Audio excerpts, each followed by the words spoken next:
Live. All right. Hello. I'm Scott Anderson from Idaho Power. I'm Corey Nease from Idaho Power. Today we're going to talk about our development journey and how we've streamlined it. So I've worked at Idaho Power for 5 years. Well, let's just jump into the first slide. So I'm Scott Anderson. I'm the business system development leader there. I lead our custom application team, and we're responsible for both internally facing and externally facing applications, mainly web apps, using the Microsoft.NET stack. I'm the application development technical consultant, essentially a team lead looking for new patterns and practices to bring in Idaho Power. All right, so a little background to Idaho Power before we get started. So this is Idaho Power service territory, mainly southern Idaho and eastern Oregon. We have just shy of 600,000 customers here, and it's been growing rapidly as the customers have been moving to Idaho. We're really proud of our hydroelectric generation. So you can see here we're highlighting the 17 different generation facilities we have, the hydroelectric.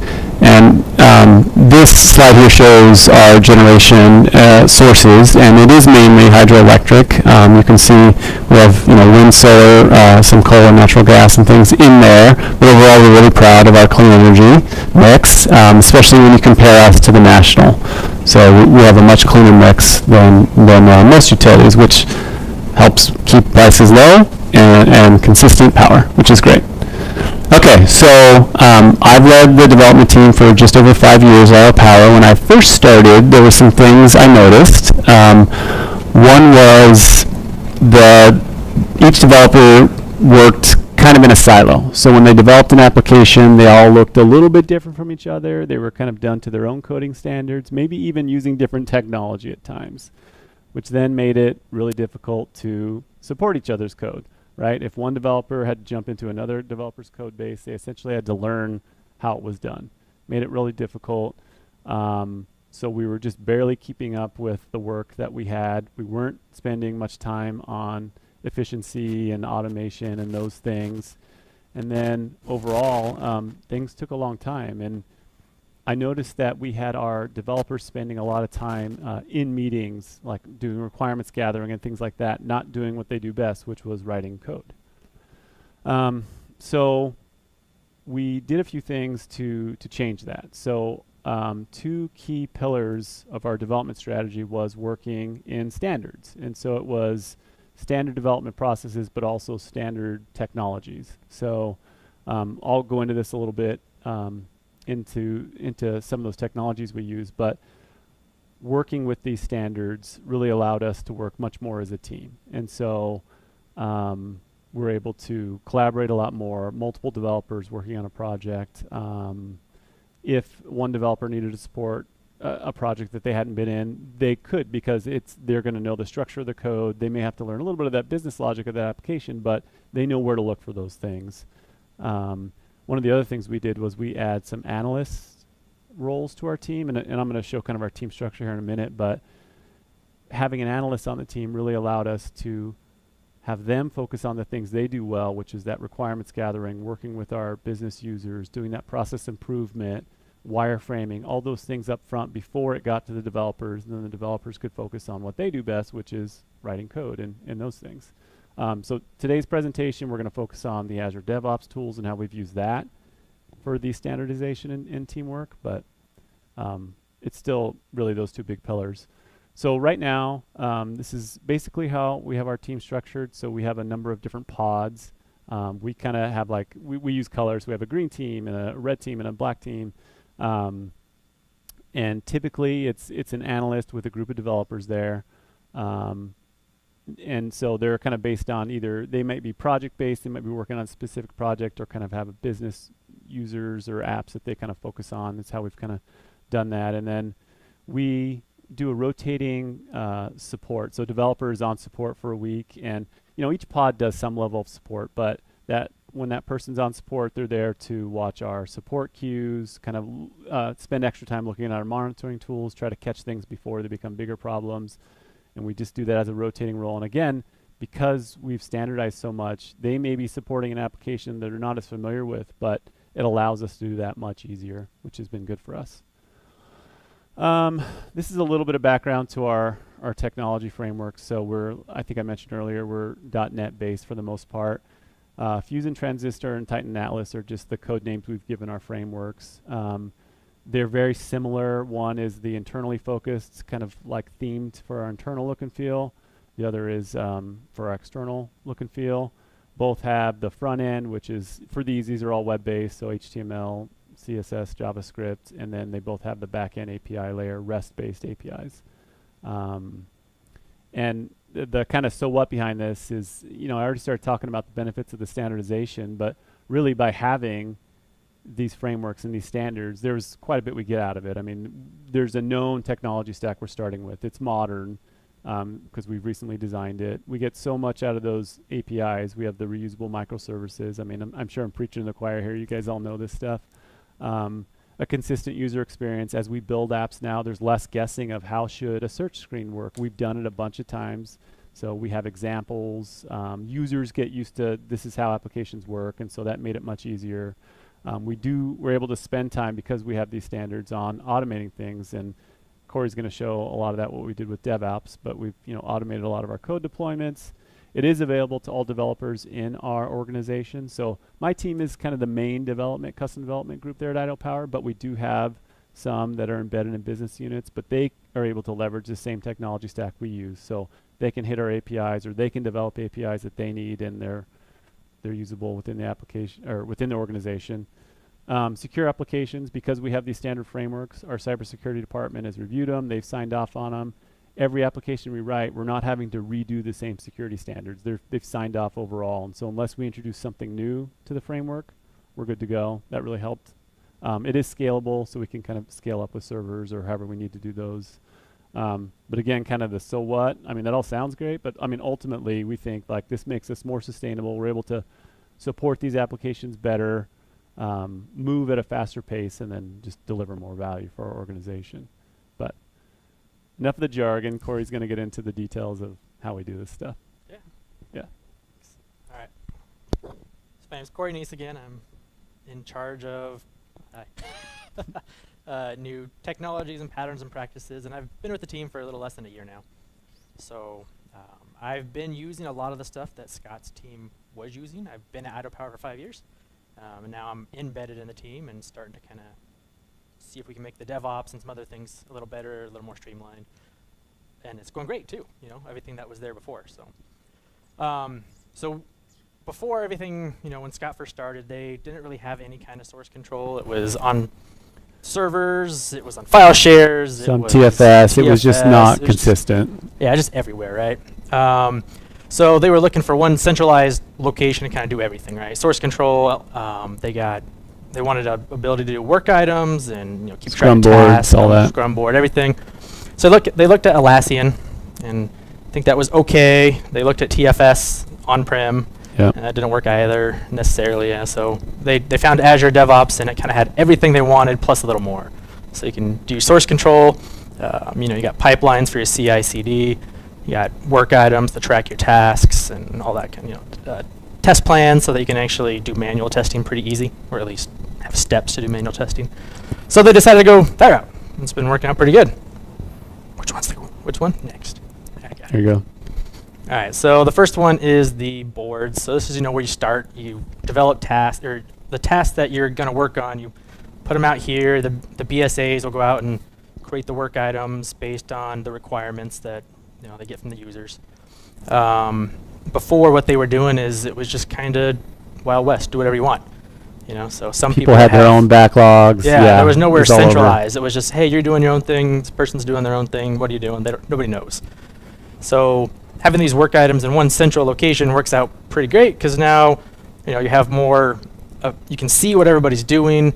You can put your own task out there too, as well, even if it's just like a little tiny task. You can develop bigger project plans based on whatever you're doing.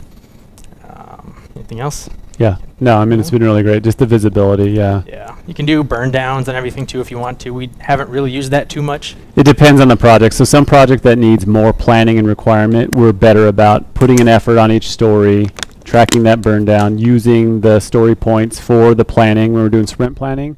But then we have other teams and pods that are a little bit more mismatched with what they're doing, and so it's not quite as relevant. So it depends on kind of the need, how much effort we put into it, because all this stuff takes effort, right? And you have to make sure it's worth the value. I think one of the things, did you ever mention how many apps we really have too? Because No. I know a lot of companies have like, really big apps, right? Or I think we have like 240 repos out there. We've gone that the we have to smaller manage. route, Yeah. right? So these microservices, right, with the APIs for sure. Sorry, you were getting into this, but same thing on kind of the front end too. So they all appear like it's kind of one app, but they're all a bunch of little apps that kind of play together. Yeah. But even then, it's just like there's tons of individual apps, and that's when he was talking about how, one developer can jump over to here to there, and they have to learn the business logic for each of these little tiny apps as well. And they could be anything from, my account logging in to environmental. So there's just a whole range of business logic.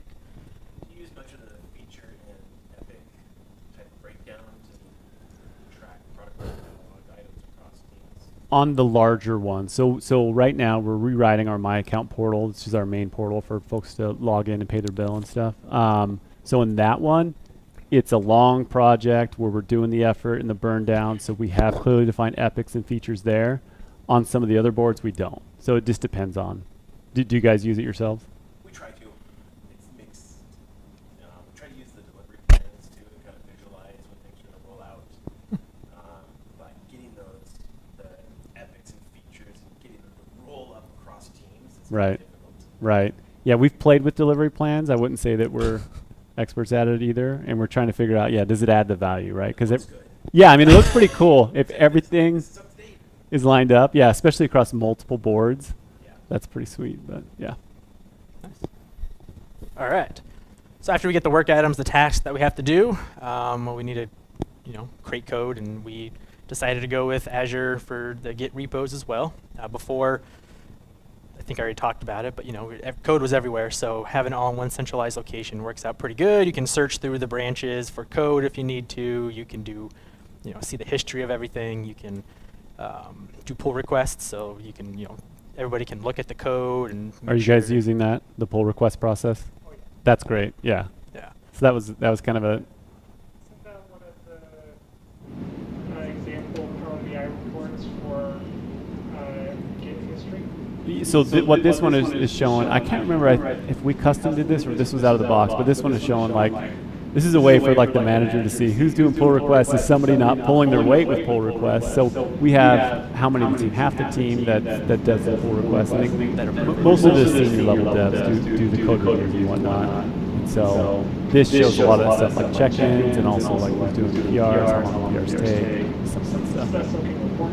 Yeah. Is that built?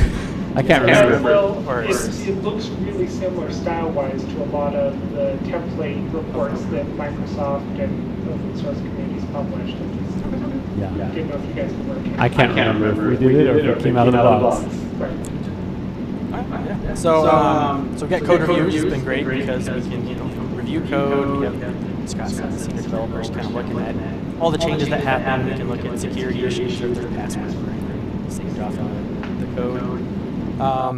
We have our branching and merging strategy where we're using Git flow. And it works out pretty well for us. Most of our apps, I said we have tons of like little smaller apps. And so usually features come in and it's go do it, it's done, it's over, you get in the master branch and it's pretty, doesn't take very much time at all. We've been having a few issues with some longer running projects, but I'll kind of talk about that towards the end. And then we have, the artifacts, which is where you can save like your NuGet packages. And we use these NuGet packages, and they're shared through all of our apps, essentially. So they're kind of like the driver behind everything we do. You make it so you change it at one spot. You can rebuild all your other apps, and they automatically get like security patches and updates and anything like that. So then after you check the code in, they have pipelines for building the code and deploying the code out to the environments. So we decided to go with pipelines. It's pretty easy. We're using the classic view for all this. I know there's the YAML, and we're looking at doing that too potentially, just so I know there's pros and cons. But the other thing that our builds do is that it gives us the ability to do automatic security scans too. So we have Sonar Cube running on all the builds, and if there's any weird security issues, it does that for us. So. It finds the code smells, so it'll do the easy stuff first and point those out before any developer has to point those out. Yeah, you guys use it too. Yeah. Yeah, I think we also have white source too. Right. White source is a little different. A little different, but so we have someone on our team that's focused on the security, but white source will look at all of your open source packages and tell you like, hey, there was a vulnerability in this one, you need to update to the newest version. So it kind of gives you, because sometimes it's hard to track all that, and it'll give you a dashboard that points those out. Which is nice. Yeah. White source. Yeah. Like we just had a couple of packages that we had flagged as like security vulnerabilities, high charts and rest sharp, and so we have to actually go through and rebuild everything.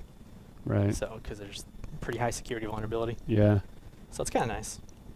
So what I wanted to do for people who aren't familiar with it is kind of show you a little bit of how our stuff is actually set up in a live demo, as long as everything works out pretty good. Sweet. So the first thing is, the repos. I'm sure you guys have seen it. I don't know if anybody online. But so here's an example.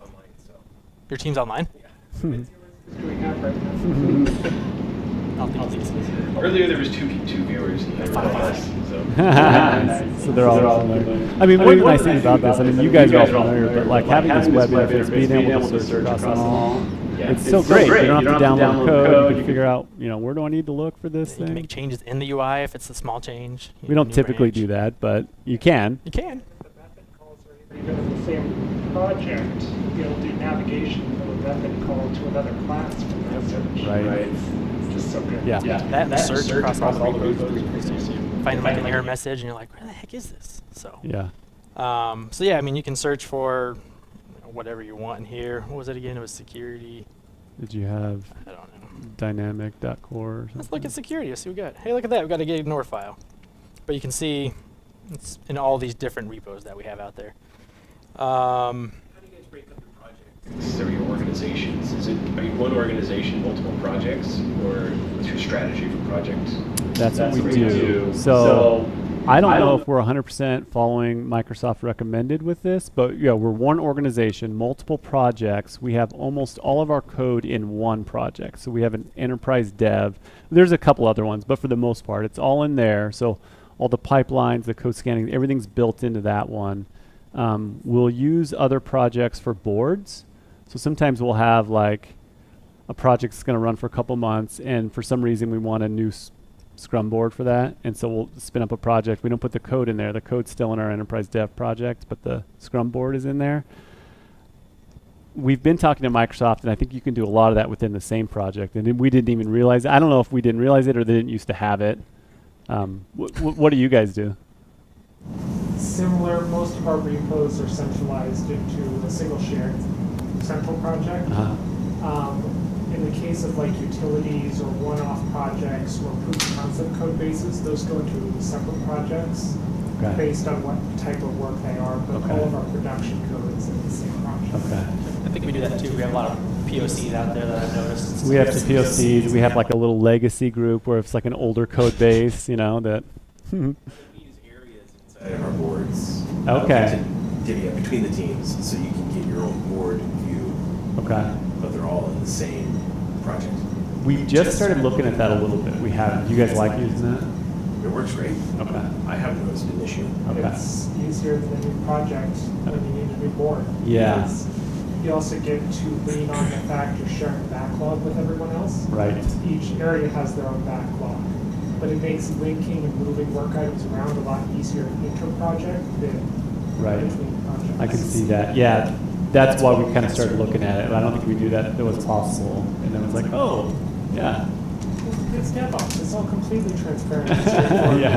New stuff will just pop in there. Well, this is handy. What is this? But yeah. so you guys are pretty familiar, so I don't know how much we need to go into. Go over it. You guys probably know more than I do. What else we're gonna show the pipeline stuff? Or? Yeah. So we got pipelines, but like I said, we're using more of the classic. So this is actually the environmental project. So I came from a different group, and so we had a lot of my stuff in one little area. So it looks a little different than some of the slides that we've been talking about, but it's very much the same thing. So we have like, an app. You can see the history of all the builds. You can see any tests that were run.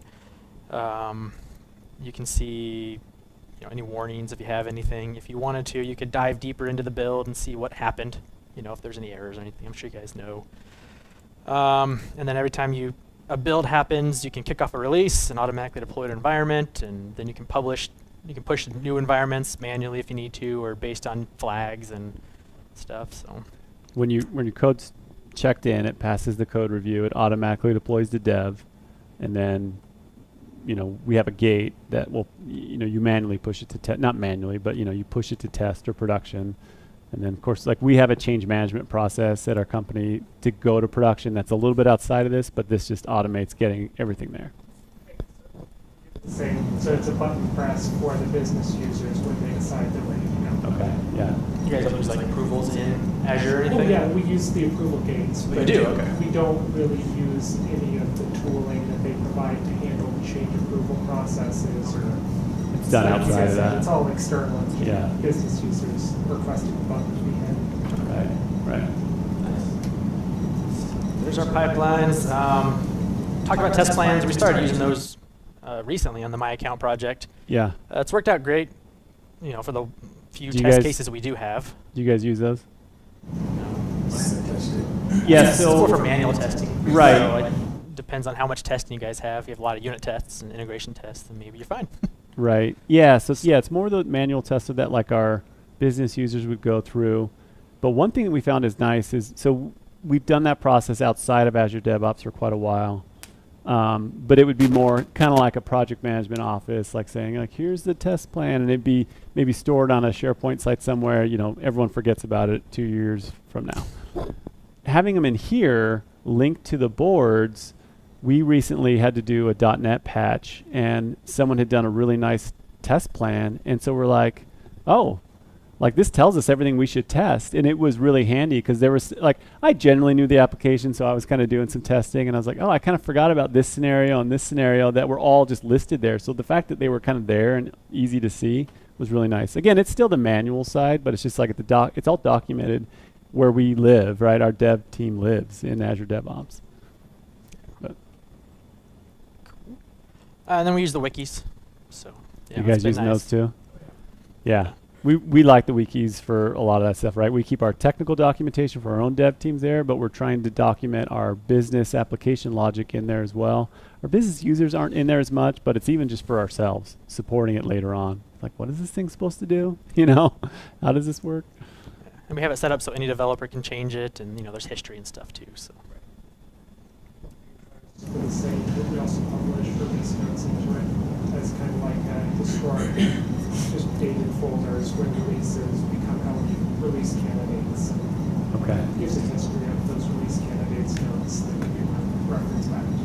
Right. Yeah, the pipeline You is started to pushing do back that. into the wiki about the completion of the stage for the release notes. Oh, it pushes in there automatically? Oh, okay. that's pretty cool. The pipelines, you actually have the ability to query out work items that are associated with the Git branch that you're running on, or the merge branch from like a PR. So it's a really convenient spot for generating work item reports. Okay. That's neat. Yeah. We haven't done that. Yeah. We're also using app insights. So we You guys have using that? you guys Yep. use that too. Nice. So we have a few spots to log still, a few legacy spots. We started down a path to create our own one, and there's hundreds of millions of records that get created, and it wasn't really worth it, and a lot of work. And so we're just like, add a few lines into our code, and you get Azure App You get Insights quite a for bit free, out of pretty there. much.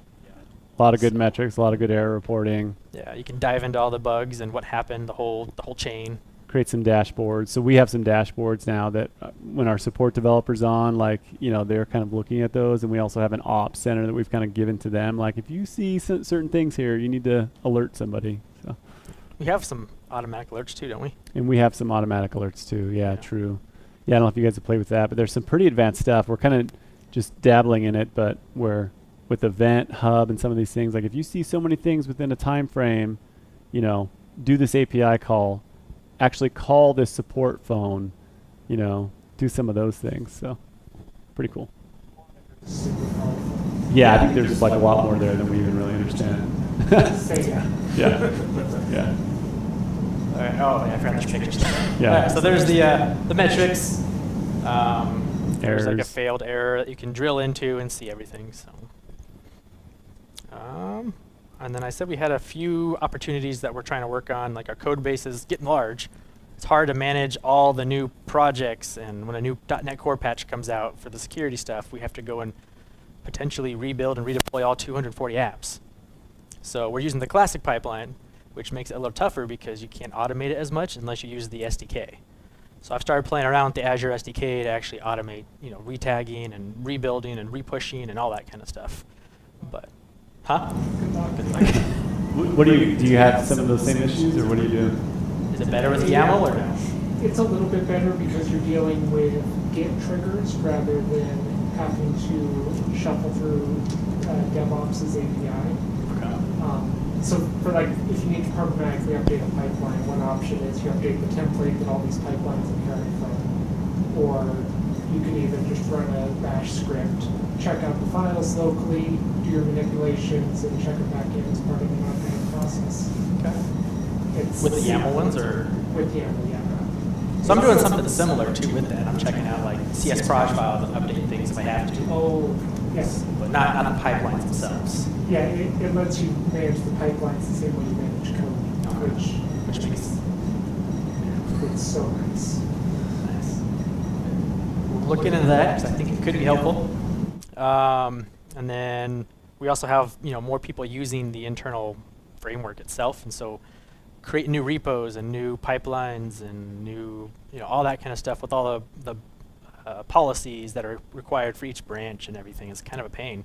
And making sure you got everything right, and so I've actually started automating that as well. So you just click a button and it just spins up everything. So at least a template. And then we have long-running projects and branches. Kind of talked about that. My account's been running, or will run for like 8 months, and so we follow the Git flow, which has like a develop and master branch, and it works great for really short time frame fixes. But once you start getting into these longer ones, it's kind of a pain because now develop has different stuff than master, but if you have to hotfix master, it's not the same as develop, so you only have like one environment essentially at that point. So we're looking It's at ways to manageable, make it's just not super smooth. And we don't typically have projects that go for that long where production is that different than dev or test for that long. You know what I mean? But it's like if you discover a bug 6 months in, it's like, oh man, our dev and test now is looking different, so we got to roll back or whatever, do this hotfix. And you have database changes too to account for and some of those things. But And then one thing I don't know if you guys know about is, DevOps versus GitHub. We actually reached out to Microsoft and like, hey, help us. And they're like, oh yeah, they're both supported. Don't worry. right. Okay. The other isn't. Exactly. GitHub, GitHub right? is It's and that's what it seems like. It seems like they're kind of going in that direction. And so, yeah, it's I don't read much on Twitter, but there's a lot of activity on Twitter about how GitOps is getting all of the action and DevOps isn't, and people are whispering at Microsoft that DevOps is feature frozen. oh really. I think we've heard that a little bit too. Some I mean- developers internally have said something like that. Yeah, you would assume Microsoft's smart enough to know they've got quite a few people using DevOps. They're going to have to provide some sort of a ramp. Stop them before. Yeah, I don't know. But yeah, it's definitely something to be wary of, right? Everything's always working. We're not doing anything drastic at this There's still point, WinForms. right? But it's like we have to keep an eye on this. Right. I like the philosophy of Azure pipelines a lot more than I like GitHub Actions, just conceptual. So have you guys played with GitHub a little bit? I've read about it. Okay. It's very much what I'm right now. Okay. Yeah. We haven't spent much time, or I haven't. Have you? Yeah. No, we're just like, oh, hey, the world in Azure DevOps is nice. Right. Just keep going for now. Right. But that's something we might have to deal with in the future. So. But Yeah. Well, and one of the other things you didn't kind of hit on as much there, but like, having frameworks and standards is awesome. But now we have so many projects and quite a few developers that are using these things. So introducing change to these frameworks, we're running into this issue of we can't stay static. We don't want this to become a legacy project. But then if you make a change to stay standard, do you go and update all 200, 300 of these other apps, or do you have some migration path to get them on whatever the new standard is, or because suddenly they become legacy? So we're kind of struggling with that. As our code base has grown, we're struggling with these things more. And, developers, want to use the latest and greatest. And, as leaders in this space, it's kind of like, well, let's make sure it's adding value to our team. We don't want to do it because it's just shiny. We want to say, like, is this going to make us faster and stuff? And there's certain things that will. And we've been kind of doing those things. But it's like even justifying, okay, do we switch to a new front-end framework?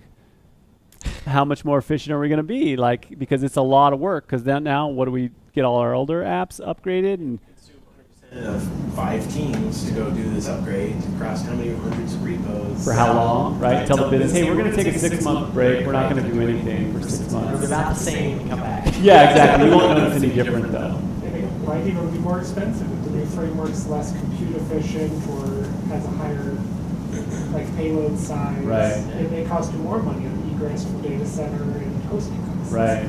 So there's a lot of discussions within our development team of just what is the priority? What should we work on? What are the next things in our frameworks? And we're talking about things, unit testing we've been doing for a little while now, but it's still somewhat newer and trying to make sure that that's done well. And the next level of testing, trying to automate more and more, because anything nowadays, like you tweak something, it broke something over here and I didn't realize it, as much as you can catch that stuff through automation, everyone's life's easier. And so we're almost like, do we focus on that exclusively? And I don't know. Yeah. It's interesting, but definitely opportunities there. Yeah, we just had one more slide here. So this was a wrap-up slide, but on our journey here over the past 5 years, the standardization and teamwork has been huge for us. It really made us a lot more efficient. The start small was just like, you don't have to do everything all at once, right? You guys probably have done the same thing. Like, we didn't do code reviews right off the bat. We just kind of got used to doing it. Then we introduced code reviews, and that, that's been great. Things like that. Really working as a team has been huge too, and like the next couple ones, like make it a team effort and focus on the value, like that's been huge for us. So like everyone on the team feels like, go ahead and question anything we're doing, because if there's a process or something that we can't justify, then like maybe we shouldn't do it. Like if it's not really adding value to us, it's always like the Scrum boards and how much detail do you put in those stories and work items, and it's like, it does depend a little bit on each pod and their style. Some will need more detail in there because we need to be explicit, but adding those details takes time. And so it's like, is it worth it? And so anyway, so we always, I think we look at that like, is this worth it to us? Is it adding value? And we kind of have those discussions, and obviously every team's different. So that's kind of where, depending on the pod and what we need, we have some standards, but there still is a little bit of flexibility within there, so. That's our advice. But anyway, that's our presentation. There we go. Thank you. But it'd be interesting to talk a little bit more, like, what are we missing, or did we not talk about that you guys use, or what issues do you guys have that you want to talk about? I'm curious how you guys are managing changes on those classic pipelines. Do you have shared task groups? Okay.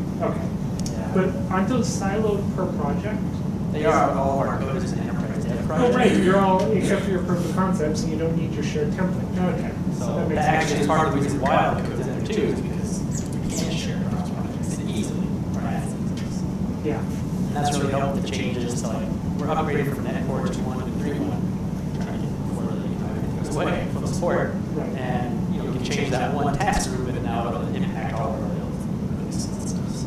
I think that's the biggest quality of life thing for the YAML pipelines, because they have a templating kind of task group thing. Okay. But you can either have those templates live in another repo in the same project, or another project, or a GitHub repo, or basically any external Git repository that Azure Devops accepts. The DevOps or the templates can live in there. So it basically blows away those project walls that you had with the task groups, so that you can have logic that's reused even among organizations. It's their templating is really neat. It would make me really sad if GitHub comes in, if they choose GitHub as their path forward. Because I feel like, well, GitHub's kind of that way, but it seems to be more like event-based with the actions. Like you've got an action that's kind of analogous to a job step in a DevOps pipeline build agent. But that action just does one thing. and it doesn't directly queue anything else to happen, but it publishes an event, which then may trigger other things, which trigger other things, which, Who knows what, right? It might Yeah. it just kind of broadcasts out there, and there might be a lot of stuff that happens. Which could be Sure. useful for something that Oh, take, yeah, there's upsides and downsides, but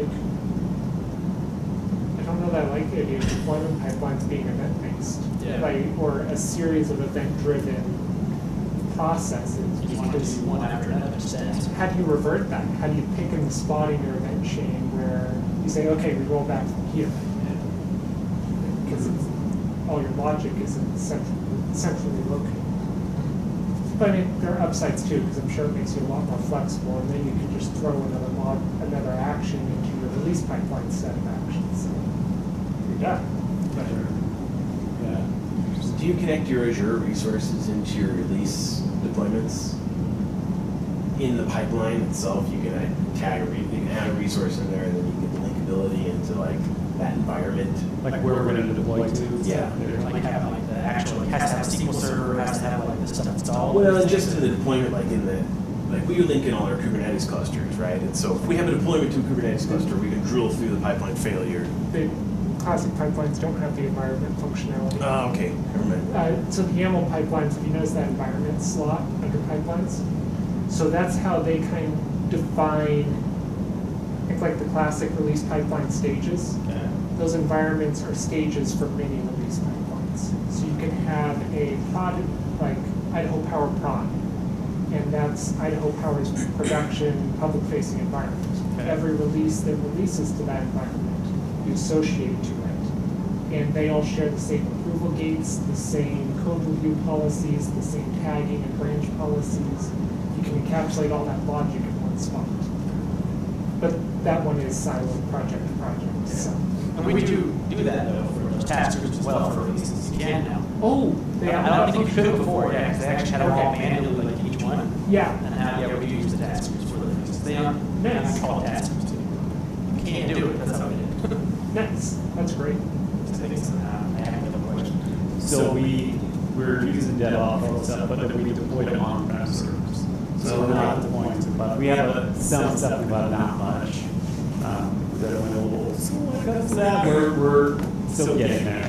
I'm okay with utilities being more old school than Keeping the power on. I'm pretty okay with you guys hosting your own hardware. Yeah. That doesn't seem like a horrible thing. Yeah, well, it's funny. I mean, but just like everyone, we have issues where we need to make sure we can scale, and the cloud is the best for that scaling, right? Scaling up and down as needed. I mean, if we have huge outages, if there's a big windstorm, and there's huge outages, we get a bunch of traffic to our outage map. When normally it's getting hardly anything. And so we did recently move a lot of that stuff to the cloud because then we can handle that much better. Do you guys consider doing like burst scaling to the cloud? Like when you run out of resources on your on-premise, spin up resources in the cloud, or do you do a full migration? No, we did it just adding. Honestly, there was only a couple areas we really needed it for, and it was pretty easy to just scale those up. Really, Oh, right, because you're already doing microservices, so it's just. we just moved essentially one of those, and we were good. So specifically for our outage map, we have internally we have an outage management system that's managing all that stuff, gathers all that data. We get it, we serve it up to the map. We were already just serving that up on I think it was a 5-minute increment. So I mean, it wasn't like completely real time that environment. It's like get it every 5 minutes, serve it up. Well, we were serving it up internally instead. Let's just give that to the cloud and let the cloud handle that. That was like a super simple, easy way. We're in the cloud. It's gonna be tough to take that down. Yeah. Now. Sure. But when we were serving up internally, it's like, resources, let's add more servers. And that was a very manual, not cloud-based way to do it. And a big capital expense for peak loads. I mean. Right. When it would be sitting there idle most of the time, right? Yeah. Cool. Yeah, what else do you guys do? Any question on that? It's all your team anyway, they're all there. They know what they're doing. They must have because somebody just dropped. Yeah, this is all right. You're saying something, sorry. No. That's something, but it went away. case, it must not have been interesting or important. Yeah. Have you guys used so the other side besides GitHub would be like Atlassian and Jira and stuff. Personally, I haven't used it a ton. I've used Jira a lot in the past. So how would you compare the two? Jira's got a lot more features, Okay. like infinite, configuration on your items and your workflow and your high-level plan and your low-level plan and linkability into different capabilities, but it just gets you more complicated in the process. Project manager would love it. They do whatever they want to do. Right. Developers say, I don't want to use this thing, it's too complicated. Oh, So- okay. Interesting. We ever worked in DevOps for both pipelines and work item management. Okay. Yeah. I mean, we've been really happy with it, so we haven't really edited anything. I'm just kind of curious. No, I did now that I'm in DevOps, working in the boards and doing our sprint planning there, and having been in Jira, and even a decade ago at HP building our own agile management platform. There's nothing that's missing there. Yeah, for DevOps. For those on-premise deployments, are you using just regular release agents and targeting multiple servers, or are you doing deployment groups with like an agent running per server?